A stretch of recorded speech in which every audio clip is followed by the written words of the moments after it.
Ça veut donc dire que, qu'en l'état, la France n'a pas été appelée, il n'y a pas eu de confirmation de cette aide. Comment est-ce que vous l'expliquez? Mais je ne comprends pas ce que vous cherchez.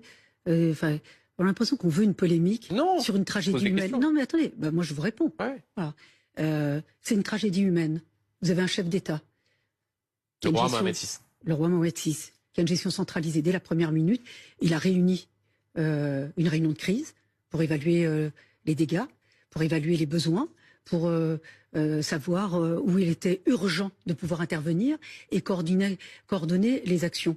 Tous les pays du monde, Joe Biden lui-même a proposé son aide. Les Américains ne sont pas intervenus. Il y a déjà des pays étrangers qui interviennent au Maroc.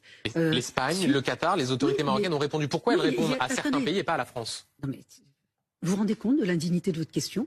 Mais, pourquoi indignité, Rachida Dati? Vous vous rendez compte de ce que vivent les Marocains? Mais bien sûr, et je crois d'ailleurs que depuis 18 h on le montre par le menu, avec des témoignages. Moi, je suis blessée parce que ils vivent un drame. Vous avez un chef d'État qui réunit tout le monde, qui évalue.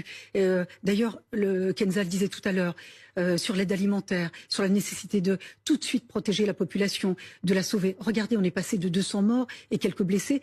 Le bilan s'est alourdi. Ça veut dire que, que les opérations de sauvetage avancent. Ne générez pas de la tension là où il n'y en a pas. Les Marocains, parce que, vous savez, il y a des réseaux sociaux, donc il y a des gens qui sont peut-être un peu tout seuls en disant « Ah bon, mais pourquoi on refuse ?» Le Maroc n'a rien refusé du tout. J'ai pas dit refuser, j'ai dit il y a un silence visiblement des autorités marocaines quant aux propositions françaises. J'ai pu voir tout à l'heure dans votre bandeau, et vous le dites, vous vous contredisez. Vous dites il y a des échanges entre les autorités marocaines et les autorités françaises. Donc il n'y a pas de silence. Soit il y a des échanges et il n'y a pas de silence. L'ambassadeur tout à l'heure parle d'échanges.